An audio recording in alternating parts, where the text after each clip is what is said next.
नमस्कार, आप देख रहे हैं सुदर्शन न्यूज और मैं हूं शशि तुषार शर्मा। आज हम बात करने जा रहे हैं राफेल डील के बारे में, जिसमें दोनों ही देशों के रक्षा मंत्रियों ने आज हस्ताक्षर कर दिए हैं।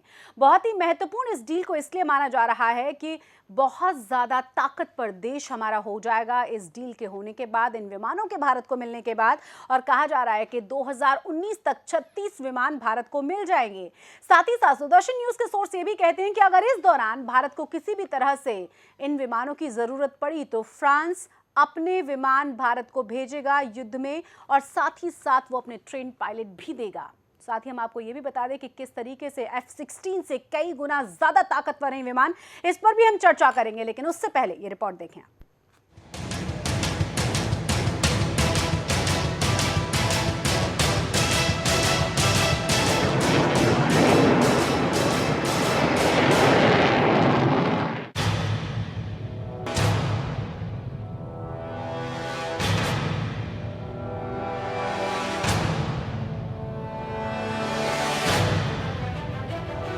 अब चीन की चालाकी हवा में गोते नहीं लगा पाएगी। पाकिस्तान का अमेरिकी F-16 भी काम नहीं आएगा। चलेगा तो सिर्फ राफेल।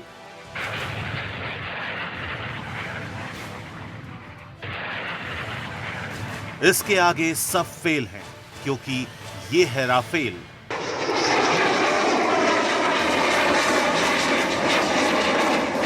हिंदुस्तान का राफेल। जी हां, भारत और फ्रांस ने बरसों से अटकी राफेल डील पर अंतिम दस्तखत कर दिए हैं। डील होने के बाद रक्षा मंत्री मनोहर पर्रिकर ने कहा, यह सौदा ऐतिहासिक है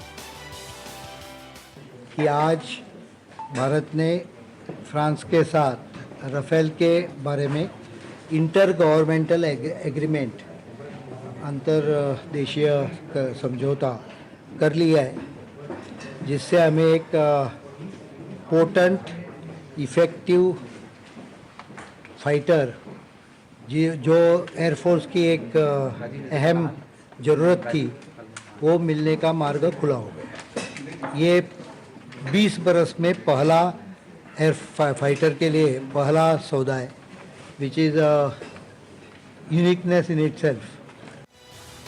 राफेल की डील डन हो चुकी है।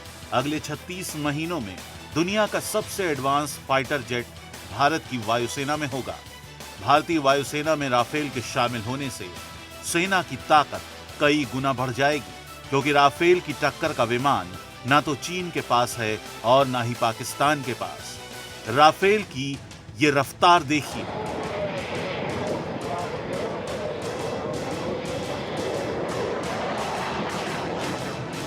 हवा में गोते लगाती राफेल की इन तस्वीरों का भी मुआयना कीजिए।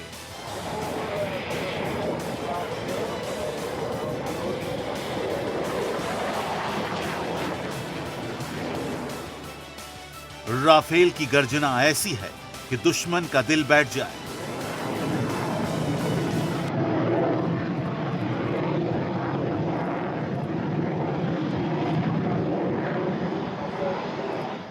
पच्चीस 2500 किलोमीटर प्रति घंटे की रफ्तार से दुश्मन का काम तमाम कर सकता है डबल इंजन वाला multi role fighter jet Rafale. एक उड़ान में 10 घंटे तक हवा में रह सकता है। ब्रह्मोस जैसी सुपरसोनिक मिसाइलों को लेकर यह उड़ान भर सकता है। सुदर्शन न्यूज के लिए ब्यूरो रिपोर्ट के साथ राजापाल।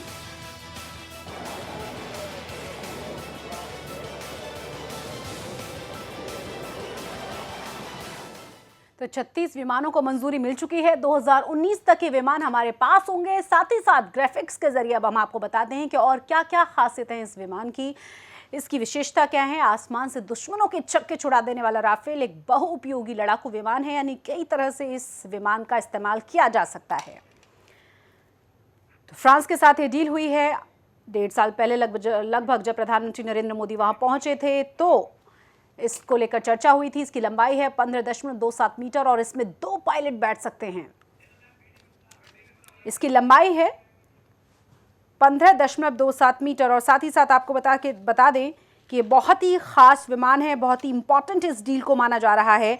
हमारे साथ रक्षा विशेषज्ञ बीडी मिश्रा जुड़ गए हैं फोन लाइन पर, उनसे हम बात करेंगे। बीडी मिश्रा जी, क्योंकि आप डिफेंस एक्सपर्ट हैं, आप ज्यादा अच्छे तरीके से मुझे बता पाएंगे। अगर इस विमान के बारे में मैं जानना चाहूं कि जिस तरीके से लगातार हम रिपोर्ट्स पढ़ रहे हैं, लगातार कहा जा रहा है कि भारत की ताकत में बहुत ज्यादा इजाफा होगा, आप बताइए कैसे? ऐसा है कि इसमें जो इसकी टेक्निकल खूबियां हैं वो तो आपने काफी बताया, लेकिन मैं 2-3 चीजें और ऐड करना चाहूंगा जी। जो अमेरिका का दिया हुआ F-16 है या चाइना का दिया हुआ फाइटर एयरक्राफ्ट है पाकिस्तान को, वो उन सब से ये बेहतर फाइटर एयरक्राफ्ट है। दूसरा, ये न्यूक्लियर वेपन्स कैरी जी। की इसके कई रोल हैं।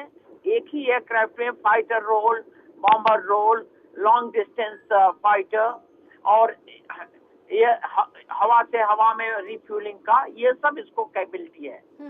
उसके साथ साथ जो सबसे बड़ी बात यह है कि पिछले 10 सालों से जब मनमोहन सिंह जी की गवर्नमेंट थी तो कोई भी एयरक्राफ्ट इंडियन एयरफोर्स में नहीं आया था, और इंडियन फोर्स और चीन के खिलाफ जो हमारी सीमा की व्यवस्था चल रही है जी। उनके देखते हुए इन एयरक्राफ्ट का हमारे हिंदुस्तान में आना और इसका मैं समझता हूँ बाद में प्रोटेक्शन होना, ये एक बहुत बड़ी चीज है, बहुत बड़ा कदम है, भारत के सिक्योरिटी के लिए बहुत जरूरी था। बिल्कुल, भारतीय सिक्योरिटी के लिए बहुत ज़्यादा ज़रूरी है, जैसा कि आपने कहा, और जिस तरीके से कहा भी जा रहा है कि मेक इन इंडिया के तहत भी ये एक बहुत ही अच्छा और बहुत ही महत्वपूर्ण कदम है।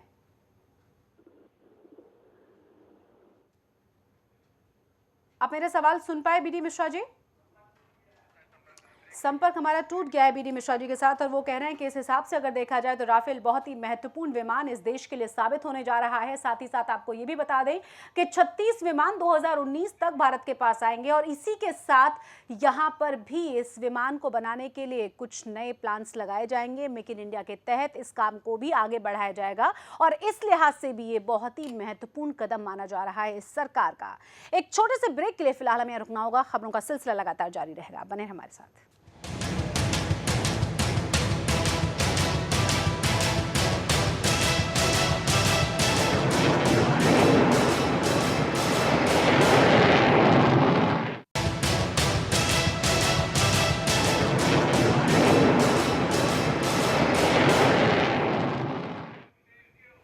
ब्रेक के बाद एक बार फिर से आप सभी का स्वागत है। हम बात करें राफेल डील के बारे में, जिसपे दोनों ही देशों के रक्षा मंत्रियों ने हस्ताक्षर कर दिए हैं। 2019 तक 36 विमान भारत को मिल जाएंगे।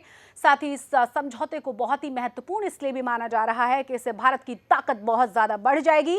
इसी के साथ इस सरकार ने बहुत ही पैसे भी इस डील के जरिए बचाने की कोशिश की है। इस वक्त हमारे साथ प्रफुल्ल बख्शी जुड़ गए हैं, जो कि रक्षा विशेषज्ञ हैं, रिटायर्ड विंग कमांडर हैं, हमारे साथ फोन लाइन पर हैं फिलहाल। प्रफुल्ल बख्शी जी, क्योंकि रिटायर्ड विंग कमांडर हैं, विंग कमांडर आप रह चुके हैं, तो आप ज़्यादा अच्छे तरीके से हमें बता पाएंगे जिस तरीके के विमान अभी हमारे पास हैं। हम बात कर सकते हैं मिग की, सुखोई की, मिराज की, तेजस की, उनसे कितना अलग है राफेल? देखिए, राफेल एक modern 4th generation plus aircraft है जी। उसमें मॉडर्न टेक्नोलॉजीज लगी हुई हैं। ये मिराज के ही संस्था से बना हुआ है, दसौल का है, और मिराज से मच एडवांस है, एक स्टेप हायर ग्रेड पे है जी। और सुखोई की बराबरी, सुखोई 30 की बराबरी करता है कई जगह पे। तो हालांकि दोनों, वो ये लाइट एयरक्राफ्ट है, वो हैवी एयरक्राफ्ट है, पर जो राफेल है वो उसके होने से हमारी जो पूर्ति होगी, जो एयरफोर्स के में स्क्वाड्रन की कमी आ रही है उससे काफी हद तक होगी। 36 जहाज काफी मायने रखते हैं, पर आने में भी समय लगाएंगे। 3 महीने तक लग जाए, 3 साल तक तो लग जाएंगे, 36 महीने जी। तो ये अपने आप में भी एक सोच की बात है। पर राफेल के आने से हमारे को उसकी टेक्नोलॉजी भी चाहिए होगी। अगर मोदी साहब ने इस बात से का जिक्र किया है फ्रेंच से कि राफेल सिर्फ 36 जहाज ही नहीं, अगर हम ज्यादा का डील करें तो आगे टेक्नोलॉजी हो, मेक इन इंडिया के तहत काम कार्यवाही हो, जैसा कि F-16 की लॉकहीड मार्टिन ने ऑफर किया है इंडिया को जी। तो इसीलिए हमें चाहिए, अगर ऐसे सिर्फ 36 जहाज लेना तो ठीक नहीं होगा। कोई एक दिन कोई स्पेयर पार्ट कम हो जाएगा, कोई कम हो जाएगा, आप देखेंगे कि एक छोटे से स्पेयर पार्ट के पीछे पूरे के पूरे 36 जहाज ग्राउंड हो सकते हैं। प्रफुल्ल बख्शी जी, मैं मेक इन इंडिया वाले सवाल पे भी आऊंगी, लेकिन उससे पहले अगर हम F-16 की बात करें और उसके साथ अपने इस विमान को कंपेयर करें तो आप क्या कहेंगे?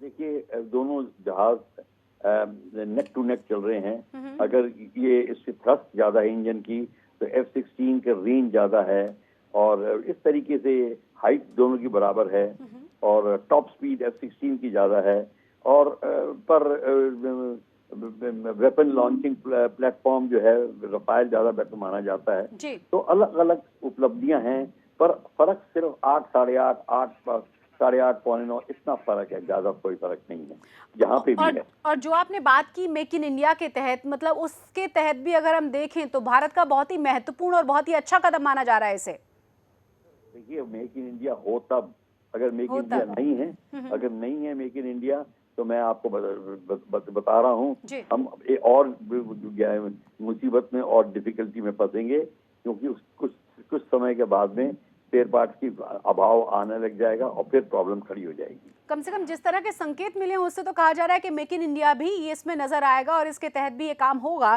साथ ही एक और सवाल मेरा ये है प्रफुल्ल बख्शी जी आपसे, जो हम लोगों को हमारे सोर्स कह रहे हैं कि अगर किसी भी तरह की कोई आपदा आती है और अगर हमें राफेल की जरूरत पड़ती है 2019 से पहले, यानी जो डिलीवरी हमें आएगी उससे पहले, तो फ्रांस हमें अपने राफेल देगा?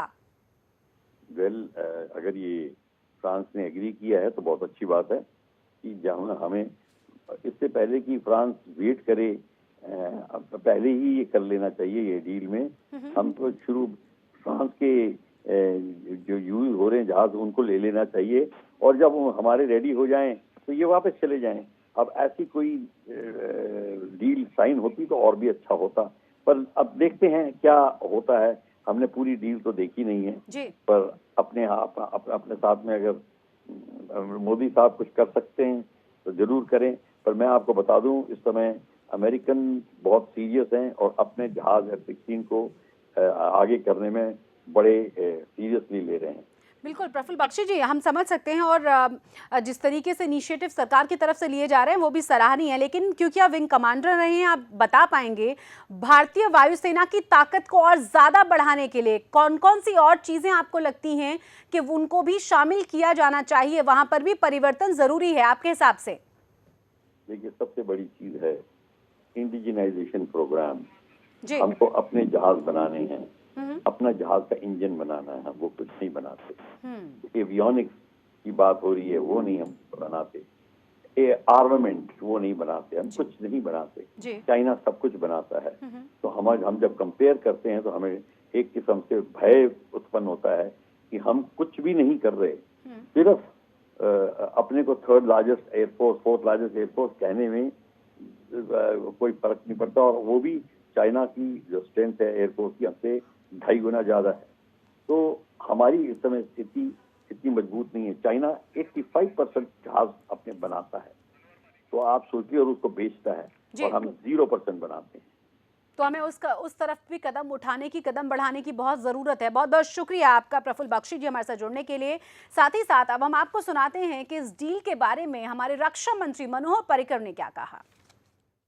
कि आज भारत ने फ्रांस के साथ राफेल के बारे में इंटर गवर्नमेंटल एग्रीमेंट, अंतर्देशीय समझौता कर लिया है, जिससे हमें एक पोटेंट इफेक्टिव फाइटर जो एयरफोर्स की एक अहम ज़रूरत थी वो मिलने का मार्ग खुला हो गया। ये 20 बरस में पहला एयर फाइटर के लिए पहला सौदा है, which is uniqueness in itself.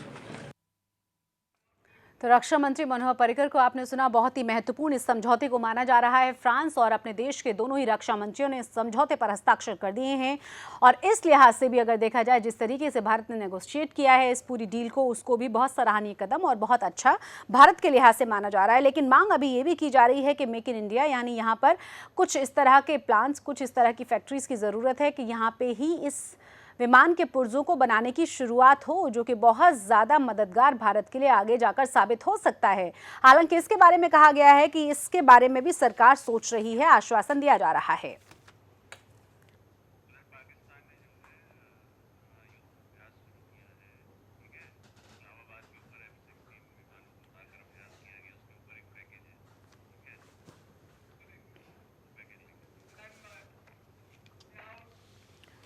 तो आपको ये भी बता दें कि सीमा पर तनाव लगातार बरकरार है और राफेल को लेकर कहा जा रहा है कि इससे अपनी ताकत और ज्यादा बढ़ जाएगी, चौगुनी हो जाएगी। अगर हम पाकिस्तान की ही बात करें तो आपको याद होगा कि किस तरीके से F-16 विमान कल रात आसमान में पाकिस्तान के देखे गए और कहा गया कि पाकिस्तान बुरी तरह से खौफ में आ गया है और इसीलिए तैयारियां उसने शुरू कर दी हैं युद्ध की।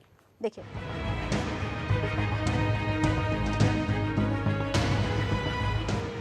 नालायकी की भी हद होती है, कायरता की भी सीमा होती है और झूठ का भी अंत होता है। लेकिन हमारे नालायक पड़ोसी देश पाकिस्तान ने तो सारी की सारी हदें पार कर दी। पाकिस्तान नहीं, उरी हमले के बाद तो पाक नहीं, नापाक भी नहीं, केवल आतंकिस्तान, आतंकिस्तान और आतंकिस्तान। जो किसी की नहीं सुनता, आतंकिस्तान भारत की बातों को सिरे से नकारता है। यूएन को तो कुछ मानता ही नहीं। हद तो तब हो गई जब पाकिस्तान ने अपने ही देशवासियों की बातों को गलत ठहरा दिया।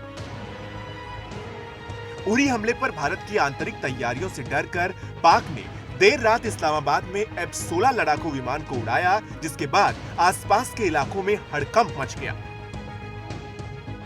विमान की आवाज सुनकर लोग दहशत में आ गए। उन्हें लगा कि जंग छिड़ गई है। हालांकि बाद में पाकिस्तानी एयरफोर्स ने इसे रूटीन ट्रेनिंग उड़ान बताया, लेकिन जानकारों का कहना है कि उरी में आतंकी हमले के बाद पाकिस्तान बुरी तरह से घबराया हुआ है। उसे डर सता रहा है कि भारत कहीं उस पर हमला न कर दे और इसी घबराहट में पाकिस्तान अपनी जंगी ताकत की नुमाइश कर रहा है। पाकिस्तान की पोल पाक के ही पत्रकार हामिद मीर ने ट्वीट कर खोल दी, जिसके बाद उसके ही देश ने उसे झूठा ठहरा दिया। आतंकी पनाहगार देश से तो हम उम्मीद भी नहीं कर सकते कि वो अपनी आवाम की बात माने, क्योंकि भारत को पता है कि पाकिस्तान किसी की भी नहीं सुनता।